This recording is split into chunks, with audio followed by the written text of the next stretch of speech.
And his name is Tim Heidecker. Thank you so much for coming, Tim. Thanks for having me. You're welcome. It's great to have you. Yeah, I'm sorry. I asked them for a cup of coffee, and I'm sort of waiting for my coffee. Oh, you're waiting for... can we get Tim the cup of coffee that he asked for? I'm sorry. I'm just a little... Are you a little low energy? Yeah, I'm a little jet lagged. I've just been flying for like 25 hours. Wow, where are you coming from? I was in China. I was doing a film. Oh, okay. So when I said that you're a film star, that's... Yeah, I was doing this film. I was there like 3 weeks. It was really cool experience. And you just when did you get back? Like this morning. Oh, yeah, well, thank you so much for responding to my call to come on the show. I appreciate that. No, it's cool, yeah. It's just it's going to take me a little while to get back into being back here. I understand. I will work with you, no problem. I guess when I called you to be on the show, it's really nice of you to come, but I guess you have some sort of financial stake in its success. So yeah. No, I'm happy to. No, I'm sorry. I would like coffee, and I could be a little more active here, but okay. We'll get you some coffee. Don't worry. Yeah. But while we're waiting, we should probably chat. Right? Sure. Yeah. You know Reggie, right? Yeah, Reggie. Hey, man. Yeah, it's funny listening to you play. It's like obviously a lot of talent goes into that, a lot of skill. But I've got a lot of musician friends. When I hear you sort of making those drum sounds and the bass sounds and trumpet sounds and stuff, I kind of feel like there's guys out there that could use that kind of work. Mm-hmm. So. Like union musicians. Yeah. That it used to be you would do a podcast and the union rules is... Yeah, you have an orchestra or a small band. 26 like piece a jazz usually. Band together, yeah. But it's good. I mean, obviously a lot of talent's going into what you're doing, a lot of drive. A lot of drive. But... Anyways, so China was cool. I could talk about that a little bit if you want. Well, I mean, we don't have to. You obviously just got back. Maybe you want to process it a little bit. You want to wrestle with whatever you were dealing with over there. No, I mean, for me, it was like a dream come true, I guess. Yeah, but we don't have to talk about it. A lot of people like to internalize those kind of things, and they don't like. Well, you know what exciting. I found is a lot of people, if they share experiences, they're no longer their own. Right. So we don't have to talk about it if you don't want to talk about it. I do. I want to tell people it's kind of cool. It's kind of cool. It's actually kind of cool. It was cool? Yeah, it was a Woody Allen movie. You were doing a Woody Allen movie? Yeah, I booked a Woody Allen movie. Congratulations. He's doing those in China now. Well, this film takes place in China. He had his European period. Yeah. Let's see. He had his American period. Right. We all know Annie Hall, for instance, okay? In my opinion, that's when he started to become a little bit more of a serious filmmaker. Maybe it's just me, but for me, that's where he sort of put aside, the kind of broad comedy, and he just delved into more personal themes. Definitely. Maybe that might be just me, but so then he went to England and he did some films, Match Point, and maybe it's just me, but for me, he really kind of reinvigorated himself as a filmmaker. Then he'd been getting into a little bit of a rut, but in my opinion, just my personal opinion, he just sort of sparked into something that was a new kind of.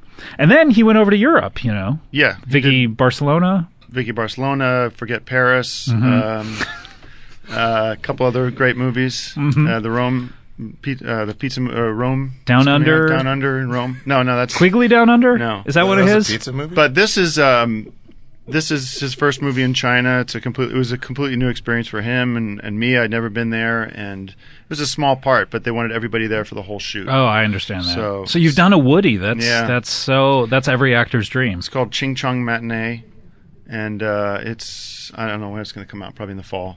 Ching Chong Matinee. With Howie Mandel, Tony Roberts, Jackie Chan, Jennifer Aniston, Jason Alexander, and myself. Tony Roberts is back in Woody Allen. That's big news too. Yeah, it's cool. It's like it's B&W. It's silent. It's B&W. Black and white. Yeah, because he he was at Woody told me the story. He was at the Oscars and saw the artist for the first time at the Oscars. Yeah. Did they play? They played it after the Oscars. Because he had saw the clip at the Oscars. A lot of people don't know that right after the Oscars they play the Best Picture. Yeah, they have a screening. Just of it. Yeah. That makes sense. The TV can't show it because they don't have the licensing rights. For sure. That. Anyways, he was kind of blown away by the way that looked and the whole style. So it was black and white and it was silent. Yeah, so he wrote this script about a bunch of Chinese people that do a opera in based on the Kung Fu Panda, the cartoon, the cartoon movie, the DreamWorks. Kung Fu Panda. So they do an opera based on that movie. Okay, but it's silent. The movie is silent. Right. Yeah. So why would Right. So it's just all of the actors open their mouths and pretend you're singing and what and it was like, he's always kind of pushing boundaries, and we all were made up to look like Chinese people.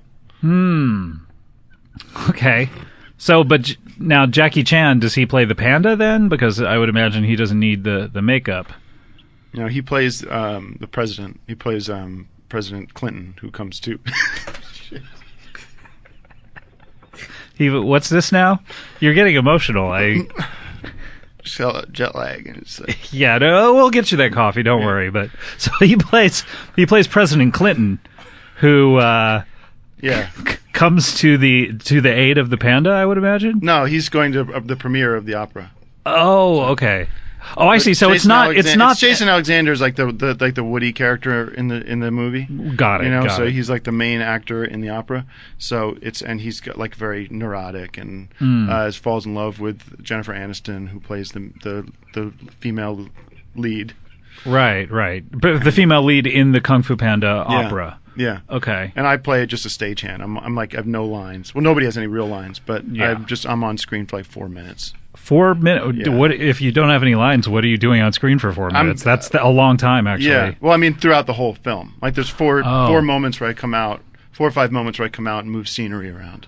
Oh, okay. I give like some looks, like sort of like classic comedy, like double takes and stuff. Okay, what's going on? I mean, can you spoil it? What's going on? I probably shouldn't. I mean, and it's like Woody keeps things so segregated, so like I don't know what anybody else is doing really. Like there's a lot of innuendo and a lot of rumor going around about what's going on, but it was fantastic. And there was like 2 hours, like 3 or 4 hours of makeup, like getting it on and getting it off every day. What for? You're just playing a stagehand. I was playing Chinese. Oh, Chinese stagehand. Yeah. So they have the prosthetic eyes and the.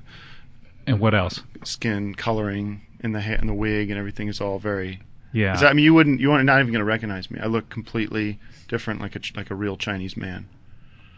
Gosh, that's. I guess that's exciting. I don't know Reggie, what do you think about this? Have you? I think it sounds. I really enjoyed Tango in Paris, and I think that it's. Last Tango in Paris. Yeah, that was a good Woody. I love Woodies. Well, yeah, I mean, he has yet to make a bad movie. They've all been good. His track record. He's 100%. Yeah. He's like a track team that wins every match. That's how good his track record is. I'm happy to be back. I'm happy to be a part of it. Yeah. Were you reading from a press release? Yeah. Well. Yeah. Why did you pull out a piece of paper as you started saying that? Because Woody, the last thing he said to me, we all sort of took the same flight back, and we were getting dropped off in the super shuttle, and he said, make sure if you're going to do any podcast today, make sure you just say whatever I just said, which was I had a great time, it was a great experience. So is a lot of the cast are doing podcasts? That's generally what happens when you come back from an overseas shoot, sort of as a standard, you just leap right into podcasting. Standard operating procedures, you just SOP. Yeah. What? Maybe I could get Jason Alexander on the show, or Howie, or even Jackie. Oh man, wait till you see Howie Mandel in this movie. He is unbelievable. He plays the panda. Oh, he's the panda. Yeah. But he's a panda in the opera. What does he play in the behind the scenes? Well, that's the thing. It's a little bit like it's like what goes on behind the scenes of a Chinese opera. Okay. In Beijing, and it's unbelievable. The food and the people and the. The food is a big part of this. Yeah, it becomes like that movie Big Night. About the dinner that I saw Stanley Tucci. Yeah, touchy. It becomes all about the food, the Chinese food. And okay, because Woody became obsessed with Chinese food. He loves New York Chinese food, of course, Chinatown. Sure. So that's you'd have that on Christmas a lot. I bet. Yeah. And every night after a shoot, we'd go back and he'd order takeout and we'd watch Bob Hope movies and just. Have so much fun just talking about the great work we did that day. So it sounds like the plot got derailed somewhat just by his love of Chinese movie or Chinese food rather. it just got derailed to where well, how much of the movie is about Chinese food? That's the thing is if you know anything about Woody, is like sort of there's a script and there's an idea, but that he's so willing to let things go wherever they go. So if you know Annie Hall was the classic story that was not what the movie was supposed to be about. Right. I remember that Diane Keaton, she walked into a scene and she just riffed, "My name is Annie Hall." Right. And he said, "We got something. We got something here." Yeah. So that's what it became. And I think after a couple of days of shooting with this opera and the silent stuff and Woody and the producers, Chinese producers, were kind of like, "What is this? This isn't working." So then it became about improv. It became about take out Chinese. And Jason is such a great improviser, and he's one of the best. He could do the Woody things, so he'd be like, he'd be riffing on Woodyisms, as we say on set, like this Chinese food is worse than Auschwitz, Oh yeah, and everybody would be screaming. What would Woody do when he would riff stuff like that? Would he laugh? He'd scream. He'd be like, "This is the best. This is the best." Would experience. he high five anyone or? Yeah, I mean, he just would start running around screaming. Like he brought one was funny. One day it was funny. I can't remember what Jason was. He was very tired and he was pissed. He was actually pissed. Oh, Jason was. Yeah. Oh.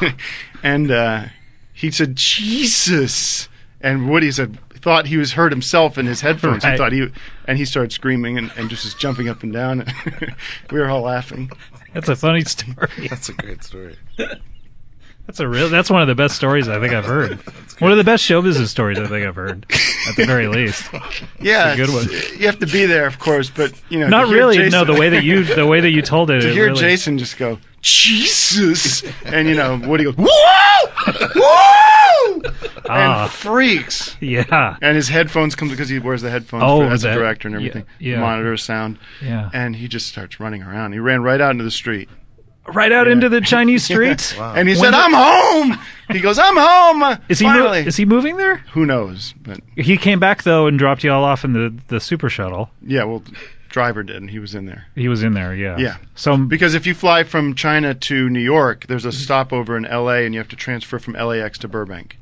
Oh, and the super shuttle takes you to Burbank, and then you can carry on. Yeah, I'm not really a world traveler, so I don't know these things, but I'm sure a lot of our listeners know what you're talking about. Anyways, it was a cool experience. I just can't wait to see my name in alphabetical order. Amongst the classics. The T or the H? Which from the H? Yeah, the H. Oh, I guess it'll be Aniston, Alexander, Aniston, Chan, Mandel, Tony, Roberts. I'm sorry, I'll be in there somewhere. I'll be after Chan. After Chan. Oh my God, my name is going to be right next to Tony Roberts. Whoa! I just realized that. Next to Chan, I guess. Yeah. Sort of sandwiched in between. Yeah. Love it. That's amazing. So no lines, though. Nobody had lines. Oh, okay, well, you didn't, yeah. Right. But no one even mouths lines? No, it's all like reactions and looks and singing, but not singing, sort of like just like implying that you're singing. So like just when people were just about to open their mouth, it would cut away? Is that subtitled? No. I don't know. I haven't. I mean, we just finished shooting. I don't know what he's going to do. I'm sure he's going to reshoot. Maybe add some actual dialogue in there. I don't know. I think that's kind of Woody's process. He's like, let's just shot for a month. What I'm wondering is Jason Alexander was doing Woody lines, and Woody was very excited by them, but they're not in the movie. No, this is all off-camera stuff. This is all clowning around at lunch. Okay. Because Jason took a bite of this like very hot, spicy General Tso's chicken, and was like, Jesus! Right, because he's so in character. Yeah. As a goof or something. Yeah, and I mean, no, just because he's so in character, not as a goof. Sorry. Yeah, there's a big difference. I'm sorry about Reggie. That's okay. Wow. Big difference, and Woody just freaked. Wow. When's the movie come out? Like I said, fall. Fall. Yeah. This fall? This fall. Yeah, it's officially called, the press is calling it, which I shouldn't have said the name, but the press is calling it like Woody's fall film. I think. Okay, but the real name is Ching Chong Matinee. Ching Chong Matinee. And this takes place during a matinee of the opera? That's never established. Okay. So Q3. Yeah. Yeah. Q3. So that's good. Things are good. I'm excited about that and be a part of that family. I'm doing an Obama thing tonight. Oh, cool. Well, we'll talk about that another time, probably, or yeah, because you don't want to talk about that, right? I mean, that's probably private. No, I'm performing. It's not it's a fundraiser. It's just. I understand if you want to just keep that to yourself. I get it. No, it's not a secret. And I just I'm doing a Star Trek thing, the improv Star Trek thing that I do, and Obama's a Trekkie, so just performing. He's a Trekker. He's a Trekkie.